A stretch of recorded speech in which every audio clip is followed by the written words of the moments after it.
What's up, peoples? Oh gosh. What is up? So excited today for this topic. It's a really personal topic to me, especially discussing burnout, anxiety, and as that relates to our mobile devices in particular. Before I begin though, I want to say this. If you haven't already, this video will become available to everybody. Whenever it does become available, can you please like it and share it?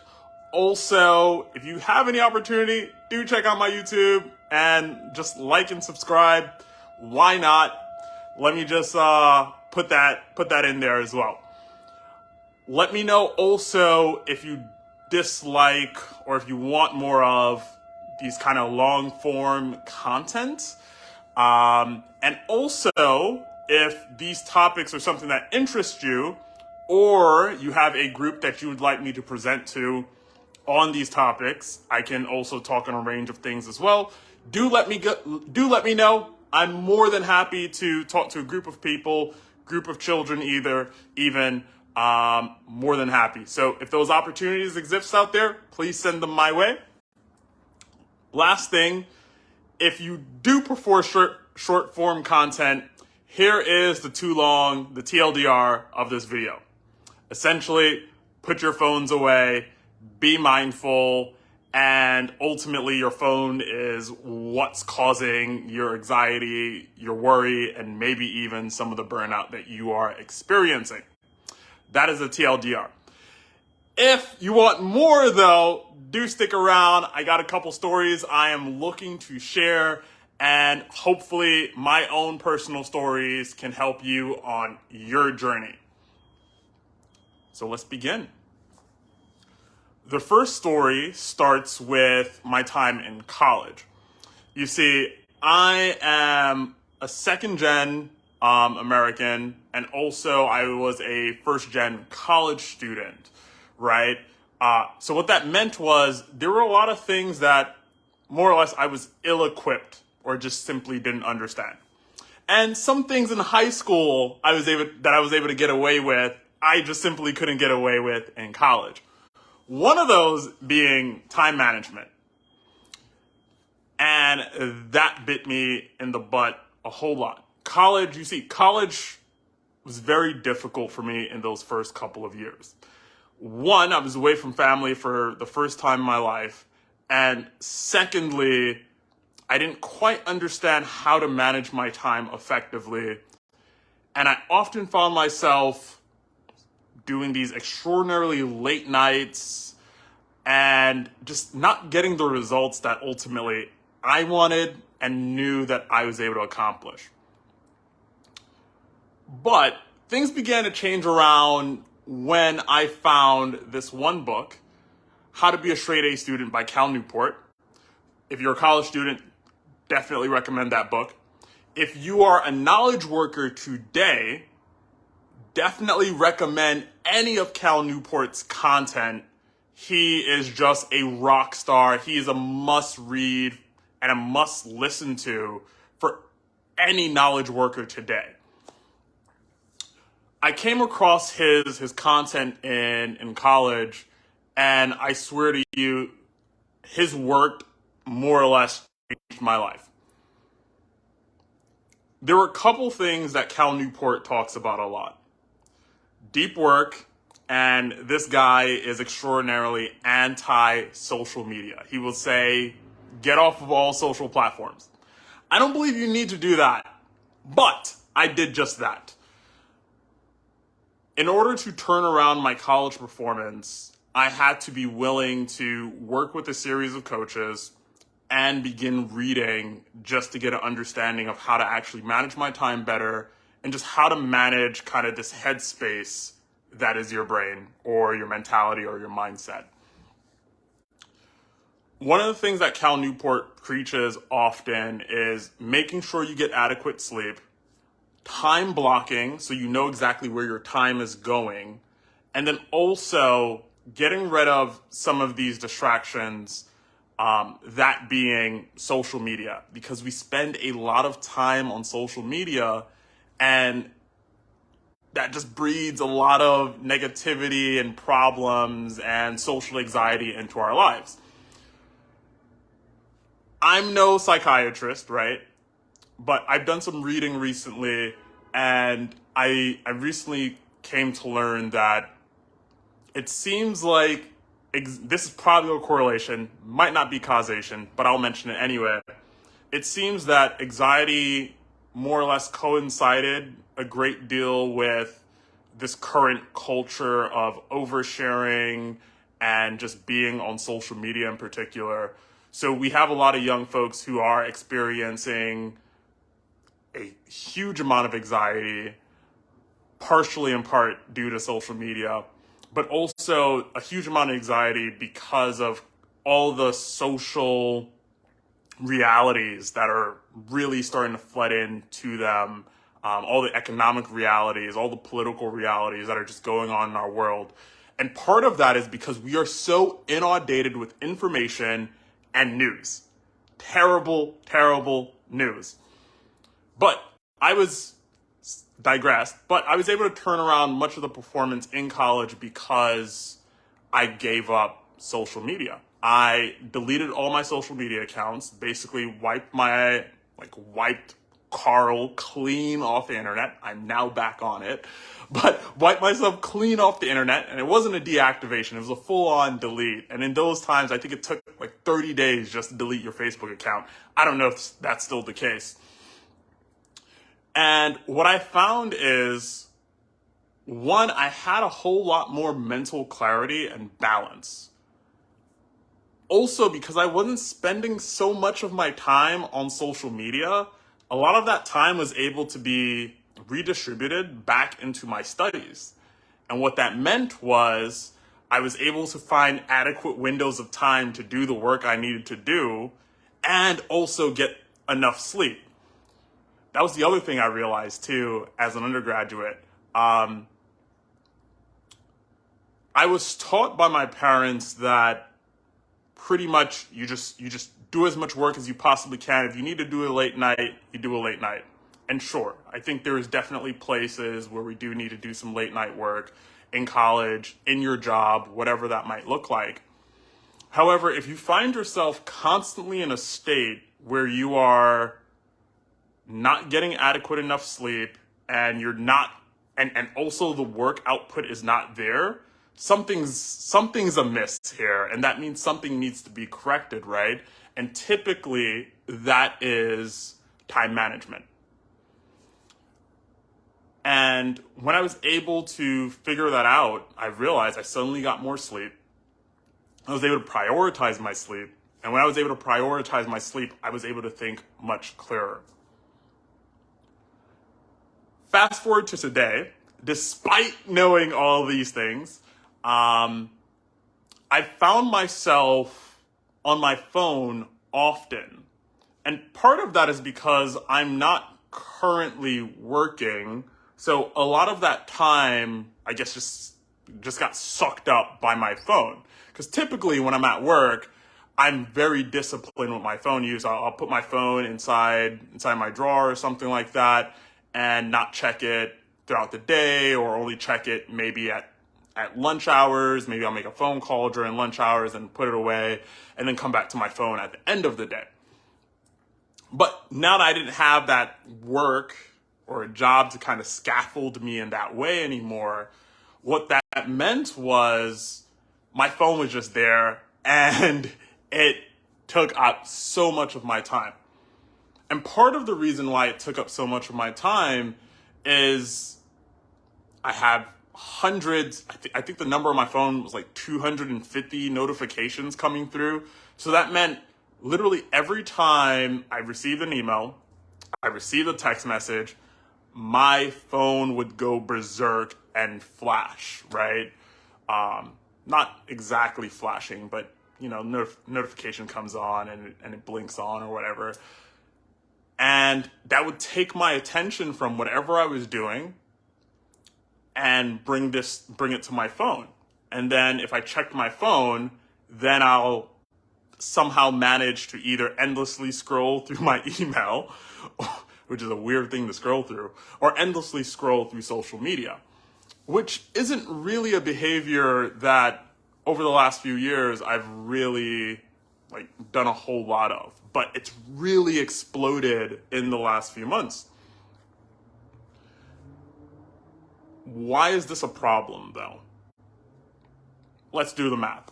Suppose I spent 6 hours a day on my phone. That is about 180 a month, 2,100 hours a year. Do you know what I could accomplish with 21 hours in a year? And I get it. Don't get me wrong. I'm not saying to give up entertainment. That would be silly. We all need a little bit of leisure and a little bit of entertainment.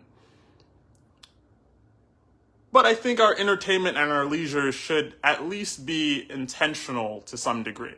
That isn't to say to schedule out your leisure. Some people do that, and it's a good thing too. But it's not to say that. It's to say when you have leisure time, set aside the time to actually enjoy that leisure instead of it being more or less reactionary or almost instinctive, which is essentially what it is when, at least for me, when I'm reaching for my phone. It's almost as though I'm not quite consciously thinking of my behavior. I'm virtually on autopilot now. And because I'm in that autopilot, I'm just scrolling mindlessly. There isn't really much thought to it. And I think that's when it becomes a bit of a problem. And that's and that's not even considering all the problems that endlessly scrolling also results in, right? There's enough studies out there that show that it creates a whole deal of anxiety for most of us, right? Especially if you're scrolling through social media, or if you're scrolling through social media or anything for that matter as an escape from the world that you live in. It can very well create this almost dissociative property or characteristic within yourself. And I think that's part of the problem, right? Whenever we become so drawn into something that it becomes the source of our dissociation or the source of our anxiety or the source of our exhaustion, and we're losing a lot of things because of it, especially we're losing free time, we're losing connection with friends and family, we're losing, I guess, maybe even our sanity and in all the scrolling as well. There is an actual tangible cost to using our phones to that degree. As for the burnout portion of this too, if our phones are constantly going off, constantly notifying us, it can lead to the sense of feeling on all the time. And if there is this sense of feeling on all the time, there isn't really this sense of feeling rested at all, right?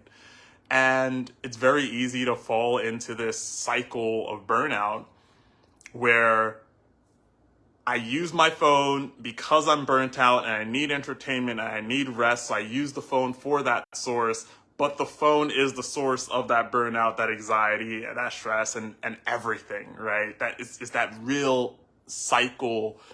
And at some point, we have to just break that cycle. I read, I don't know if you haven't read it, thoroughly recommend this book, but I read Dopamine Nation, and the author in this book, she deals with a lot of people who are struggling with addiction. Now, I'm not going to say your phone habits are addictive. They probably are, but I'm not going to say that they are an addiction. But any kind of habit where we've lost the script of, or that has taken a good deal of control from us, deserves a little bit of attention. And what she recommends in the book, she uses dopamine as a mnemonic. as a mnemonic device. But what she recommends ultimately is this level of awareness. You start with the actual data, as she puts it. So in this case of my phone, how many hours am I spending? How many hours is this taking away from my life in this activity, right? And then you dive into, why are you engaging in this? What are the benefits to you for engaging in this, right? So in the case of my phone, I was spending, I don't know, let's just say 6 hours. And so that's the equivalent of losing 21 hours a year, right? The objective being the why I'm using it, it was a good escape. I was able to more or less escape the problems that I was experiencing now. And I needed a little bit of entertainment, right? So it was easy to get that entertainment. That plus, I'm probably a little addicted to my phone as well. So maybe you could sneak that into the objectives. Who knows, right? But then you go on to, what are the problems? Well, what are the problems? Feeling a little bit anxious when I actually am on social media, because it leads to the whole comparison issue that many of us experience when we're scrolling through socials. There was also the problem of not being as connected to the people I love and want to be connected to, because instead of having amazing, fruitful conversations with them, I'm instead scrolling through my phone when I should be paying attention to them. There's also the portion of, after you've identified the problems, what this behavior or this action or this habit is causing you, you abstain from it. You abstain from that activity for a set period of time, let's just say a month. And then afterwards, you just continue to raise that level of awareness, right? So that mindfulness. How do you feel now that you've given up that behavior, that activity, that habit? Are you finding yourself even more anxious, which might be a trait of addiction? Again, no psychiatrist. Are you finding that now that you've given up that behavior, that you feel more free? Maybe the world seems slightly brighter all of a sudden because you've given up that behavior. So something to think about there, right? There's also, what insights can you glean from that? Well, I realized when I started to reduce how much I was scrolling, I was able to have deeper connections and communications with people that, for whatever reason, I couldn't access that part of me that could easily connect with others.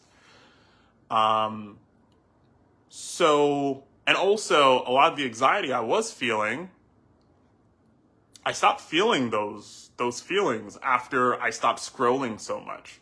So just maybe, this was actually a result of the scrolling and the excessive use of my phone. And then from there, you more or less figure out your next steps. I'm not quite there yet of figuring out next steps, but just walking through with you exactly what she lays out in the book. And next steps would look something along the lines of figuring out, how much of this behavior do I want to continue to engage in? Do I actually want to go through with complete abstinence? Do I want to create a new relationship with that thing where maybe I schedule a time to do it instead? And then, of course, just more experimentation. Figure out exactly what it is that works for you. We are all different. For some people, that might look like complete abstinence. For others, that might look like somewhere in between the extreme of whatever the behavior was before and abstinence, just somewhere in between that spectrum there. Okay, so why is all of this important? This is important because it comes at the expense of our health. It comes at the expense of our effectiveness. Effectiveness at work, at home, how we are in relation to our friends, how we are in relation to our family. So at least for me, it's imperative that I reduce my phone time, especially as I know I'm going to return to work shortly and I want to be able to perform just well at work. And I don't want my phone to become the bottleneck for my performance, right? So here are some tips on how you can go about reducing your phone usage. You can go into the settings of your phone and batch a lot of your notifications. You don't need to know what's happening all the time. If someone sent you a text message, it's probably not that urgent. It's fine to see it in a couple of hours. Your email, it's probably also fine to see that in a couple of hours too, right? You can batch your emails throughout the course of the day. And I'd even challenge you to set a time in your calendar to check emails. This is especially important for knowledge workers in particular, because a lot of us are using Slack, right? And we feel like we need to be so connected to everything that's happening at work that we allow Slack or any kind of instant messaging platform to distract us from the actual thing we're paid to do. And if the Slack is impeding your ability to do work, you probably won't have a job pretty soon. But also, it would affect your performance. And if it affects your performance, if it doesn't affect at least your employment, it's going to affect how much you get paid. So that is why a lot of this is important. The other thing you can try too is, I guess, a lockbox method. You put your phone inside of a lockbox and you don't open it. When I was in college, what I used to do is I would go into the lower level of the library.